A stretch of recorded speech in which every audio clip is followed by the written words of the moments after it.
Welcome, Pisces, to your January 2021 tarot reading and forecast. It's great to see the subscribers back again. We always have great fun here, don't we?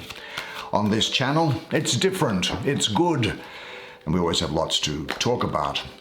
By the way, if you haven't seen your annual reading, then just have a look on the playlist. I think it runs for... I think Pisces goes... Actually, it's very, very good. It's a very, very good year for Pisces and a good reading. I think it runs for about 20 minutes or so, but definitely try and catch it. It's on the playlist.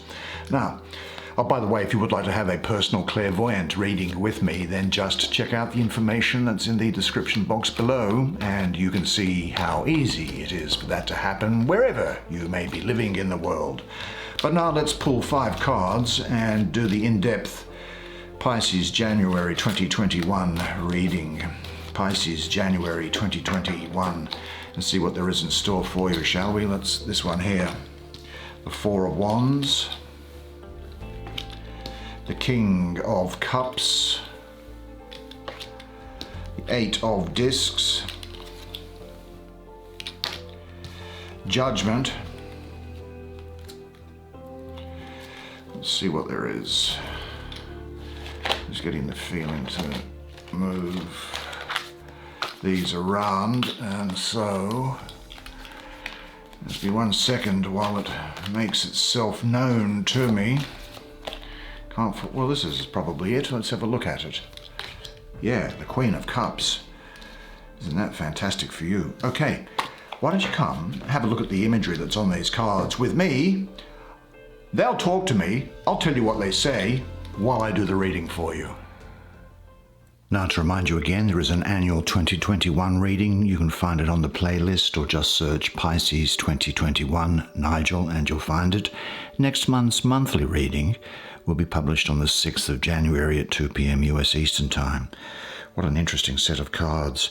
Now, who are these people here? Let's have a look at them, shall we? The King of Cups, the Lord of waves and water, the King of the hosts of the sea. Let's have a look at him.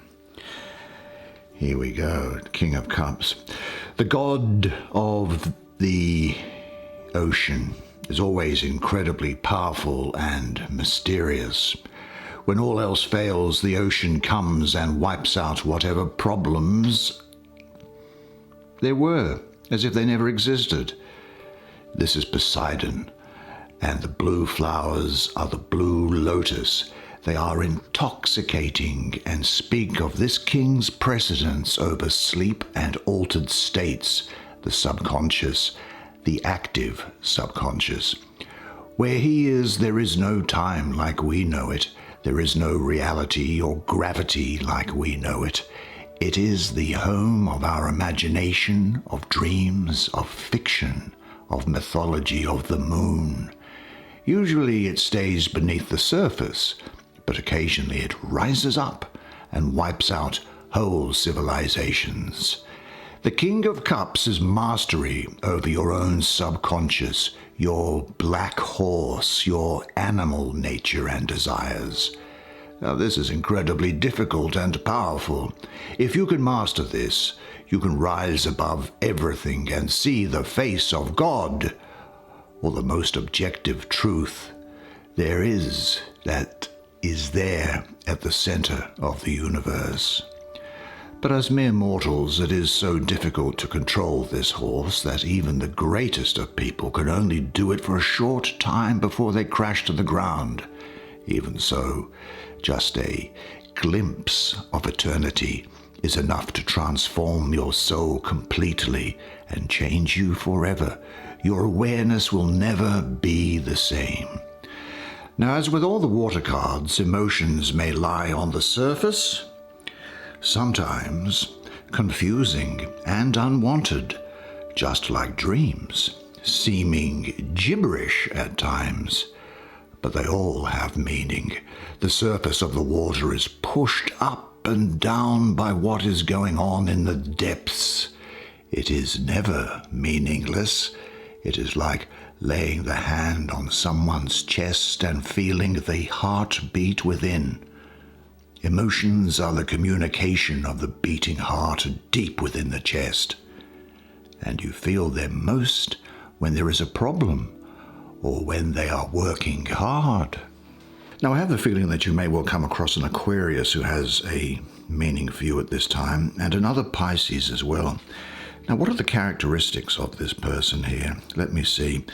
The characteristics can apply to a male or a female, but I'll refer to it as a male for the obvious reason here, and say that I think this is a man with commitment issues, amiable but passive, and somebody who is attracted to excitement, a person who has a sort of an unsustainable enthusiasm about projects or people, a person that is sensitive but somewhat shallow. Now, as the king, esoterically he is fire, and in the suit of cups, water. Fire and water don't mix, so there'll be a great degree of volatility associated with the person underneath. But he's mostly passive with the qualities of Venus or a weak Jupiter. He's amiable in a passive way, but he is on the whole so superficial that it's hard to reach his depth. His name is written in water. And this person can be someone who tends to mismanage their affairs, and without luck, their career can be an unbroken record of failure. And often the mental civil wars that are going on in their head can lead to substance abuse, with drinking or with alcohol, something like that. It is a person who is at best loving and generous, I think, supportive and tender, and actually can be capable of quite high spiritual achievement. And I'll say this about them, and the lesbian and gay community can please make the necessary adjustment, but they like the opposite sex, and the opposite sex likes them. They are very charming, but they're just not very deep. They're a person who seems to be ruled by their emotions, and they're not very practical. They can't sort things out, and very often they'll just try to butter you up, to flatter you, rather than pick up their share of the expenses. They're a person who can be very insecure and needing constant reassurance. And at worst, they are unfaithful, fickle, shallow, highly emotional, and unreliable. But at this time, I think, you are yearning for intensive interchange with those of a like mind and a like outlook to you. How can this interchange in your relationships be enriched? Seek your true family, the community in which you feel at home. There you will find the quality of communication that you long for. And say to yourself, I am finding the contact I now need. This person, however, they may be in your life. They're good fun to be with, very sexually passionate, but they're not in your life for very long. Well, what's below him? The Queen of Cups. Hello, my darling. What do you have to tell us today? What is it that you want to say? Why don't you now speak to me? The Queen of Cups is the Holy Grail, the reservoir and container of all of our subconscious and ancestral wisdom, the dark waters of the abyss, the box of Pandora, and down in her deepest, darkest place is hope, the pearl of wisdom. The pearl of wisdom, the ring, the sword, the symbol of your purpose in life, the reason you live. Now, emotions are an aspect of this card, and, of course, of the Suit of Cups, but they are just a skin of velvet covering the tiger with unremorseful fangs that lies beneath. Now, the pearls, you see, are something that are built up over a long time, thin layer by thin layer, until they are something beautiful and precious. Water is so soft and yin. Yin, yin and yang. Yin is the feminine principle, yang is the male principle. So that water is, as I say, as I was saying, so soft and yet it is so powerful that it shapes the earth, and it does so with a slow consistency, collective action over long periods of time, one drip at a time, one wave at a time, moving one grain of sand at a time. It wears away rock, carves canyons, shapes mountains, and is the source of all life. Now, there is a lot of Cancer around this energy here, and also Gemini, the queen of the thrones of waters, is what I call her. She is the watery part of water. Water and water together, really quite translucent, isn't it? So generally, her characteristics, I'll refer to her as a she, her characteristics depend mostly on the influences that affect her from the outside. She is very much at the disposal of every impact and impression. She is a woman who actually can sometimes intellectualize things. She's very intuitive. She's dreamy, tranquil, poetic, kind, yet a sort of a passive person. And I think you may find that you have some sort of psychic awareness during this period, you know. She can see herself in others and also see through others and reflect that back to them. She can be quite a good spiritual teacher, I think, here. She is the water manifested in matter. So during this period, I think that you will be intuitive and emotionally mature. You'll be able to get along very well with others and relate to your friends in a deep way. You may find that you are quite meditative and go within and be at one with yourself. You'll be practical, and you'll be able to communicate your feelings and realizations to other people in a simple, understandable way at this time. There is really the need for you to get in touch with your inner feelings and express this to others. And there's a need to develop intuitively, emotionally, and also to relate to others emotionally. But as your mother always said, you are judged by the company that you keep, and because you are going to be so affected by external environmental issues around you at this time, you're going to take on the energy of situations, you'll be taking on the energy of people. So it's really important to make sure that you do not associate with negative people or with haters. Don't worry about haters, you know. Haters mean, when you are attracting haters, it just means that you're doing a good job. And that's what drives them crazy. They become jealous, you see, and want to drag you down to their point. Embrace your haters, is what I say. What's also important here is that you don't surround yourself with negative people then, because you'll be taking on those characteristics. So get an environment which is supportive and nurturing and fulfilling to you. Look, by showing your feelings openly, you become beautiful.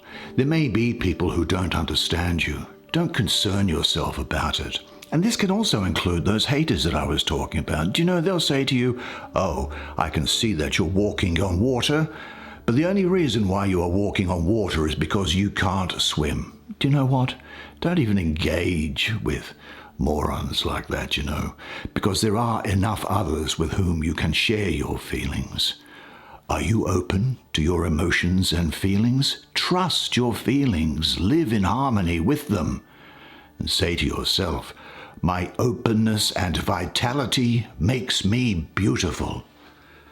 Yep, so just bear that in mind. And I want to deal here with the spirit of the primal fire. That's what I call it anyway. Wow, there's a lot of red there, isn't there? I see Pluto around here at the moment, Pluto.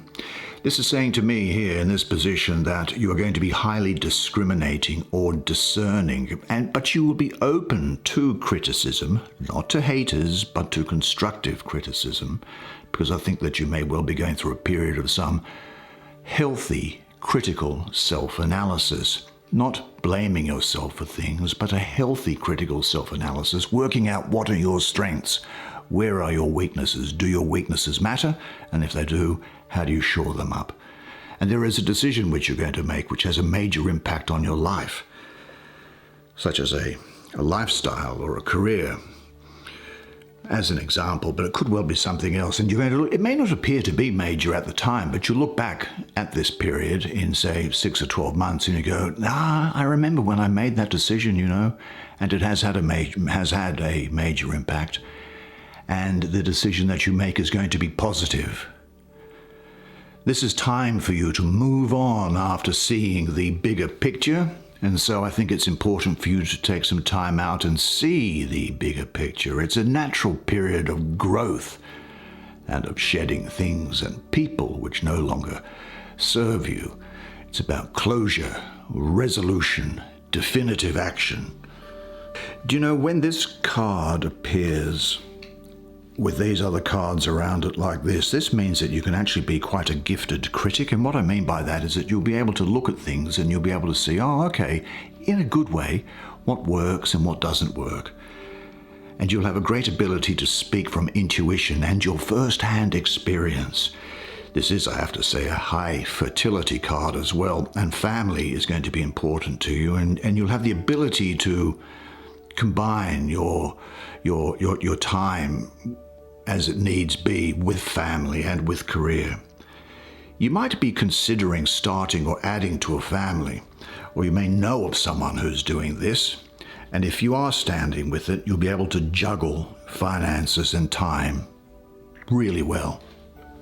You are being challenged to drop your worm's eye view to see things from a higher plane.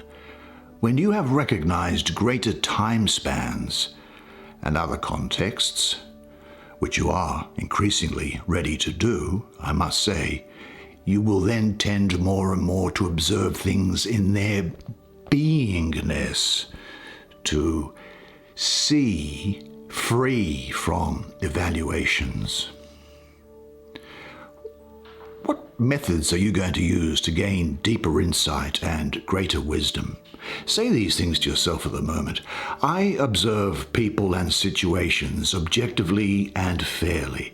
I value the combination of my qualities and characteristics. I honor the unlimited well of creativity within me to express in family and career settings. God is the unknown, the mysterious. The more I know that I don't know, the closer I am to the divine. Now, let's have a look to see what came above it, which is this card here, which is the Lord of Perfected Work. Now, what do you have to say to me, Lord of Perfected Work? Well, there's this tree growing up into the sky. Well, it's Venus ruling the third decan of Aries, the 10th to the 19th of April. Venus, as you will recall, actually is the planet of two signs, isn't it? It governs Taurus and it governs Libra. But as I see this tree growing up into the air, I'm going to assign Venus to the air sign of Libra. Now, Venus in the card governing Aries. Aries is governed by Mars, and it's also at the opposite side of the zodiac wheel to Libra. So Venus needs to travel 180 degrees to the opposite side of the zodiac wheel. Venus, the love of beauty and love and money. And she's going to be in detriment in Aries. And also, she's sitting beside aggressive, rambunctious, masculine Mars. And you might say to yourself, this is a big problem. However, I don't think it is. Because with these other cards around it and diagonally opposite this Queen of Cups that's here, I see that what happens is that the planet of Venus, she comes over, sits next to Mars, and she uses her feminine charms to subdue the fiery, aggressive Mars, and she conquers him and subdues him, and with the result that there is some harmony, peace, and dare I say it, even attraction going on here. Venus and Mars are definitely opposite, but I think what this signifies is that there is a sort of an opposite attracts action or energy going on, so much so that you may well find during this time that there could be someone who you've never looked twice at and never considered, who you now look at and you go, actually, they're now really interesting, aren't they? Now, this can be in a romantic sense, but it can also be in a business sense or a social sense or a sporting sense or whatever it is. The point is that you now want to engage with that person. You might also find that pursuits, interests or work routines that you never liked before, you actually went, or never tried, you went into them, and so you go into them now and you say, do you know what? I actually quite like doing this, I quite like doing this. You might find also that you have an emotional, which is Venus, desire to go in one direction, a new direction, which is Aries, whereas another part of you wants to go in another direction, or just stay still. So if that occurs, just be aware of it and understand that that's just the way things are. This energy sitting here is a green light to success. It's about foundation here. There is the possibility of new beginnings and the first stage to completion. Maybe someone is thinking about setting up a new home or moving. What is the case is that there is also probably something that needs to be completed despite a desire to move on to new things. Now, this could be a personal relationship that you should tie it off honorably and with dignity if that is the case. Now, this might relate to work, or it could relate to, as I say, a new relationship. But it could also relate to a new dynamic within an existing relationship. That is, you change the ground rules, you change the routine, you change the structure of it. Because something beautiful is making its way into your relationships. And you may notice at first, as established ground rules are called into question and discussed openly. Clarifying the old is a prerequisite for a new oneness, a new beginning. Are you prepared to accept your partner as he or she is in spite of your differences? And what areas are in urgent need of clarification or resolution? If there is some tension between you and someone else, now is a good time to clarify and resolve the interaction and complete the old, because, say this to yourself and mean it, completing the old frees me for the new. Now that takes us then, I think, to the Lord of Prudence. And let's have a look at the Lord of Prudence, the Eight of Discs. A nice little lamb sitting down there. Well, the sun ruling the first decan of Virgo, 23rd of August to the 2nd of September. Now, I also have Mercury in the number 8 here, mystically, Mercury is associated numerologically with this number 8, and I have the sun ruling Virgo. Well, Virgo is also, in ordinary astrology, the planet of and is exalted in Virgo. So this is very favorable. And here what I see is that the sun is energizing Virgo's hard work and attention to detail. Now, this card can also relate to a pregnancy or a birth. I think it's a time, though, when, look, sometimes there is a strength, in doing nothing at all. Just doing nothing, deciding to not decide on something. Sow the seeds, settle back, and wait for the harvest. Because I think there's a degree of caution around here, and you taking calculated risks, probably being quite careful with your money, I think. Now, learning an education and upskilling, I think, will be interesting for you. It's important that you're also physically cautious during this period. Just watch out for any unevenness in pavements and things like that. And you'll have a desire to bring structure to situations, and you may have an interest in the detail associated with it. This is about not overextending yourself or underextending yourself. Rather, it's about being in the sweet spot where you can see all the bases.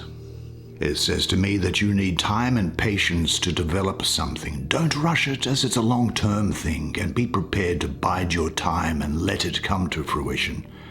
I think that this energy here is encouraging you to keep doing what you are doing, as it will eventually lead to success. Now, sure, it's going to require a lot of dedication and focus and patience, but as time passes by, you will get closer to your goal. Now, it may not be apparent to you, but I think that events are unfolding in the background here that are going to bring you closer to your destination. And there's a real sense here that you need to manage your energies between the different parts of your life. That which is coming into flower in you is of exquisite beauty and delicacy. Provide for it the protection and nourishment it needs. You don't need to force anything. Everything unfolds at the proper time. Are you giving yourself the protection and nourishment you need now for your development? Say this to yourself: I relax and I trust life. What a fantastic spread of cards for you. Good job, Pisces. That's the way it is for you this month. Well, I loved spending that time with you then. What a great month it looks like it's going to be for you. And don't you deserve it? You certainly do. Of anybody, you deserve the good things that are coming into your life. Now remember this one thing always, and it is this, that you are a legend. And I look forward to seeing you again next month. Until then, it's bye for now.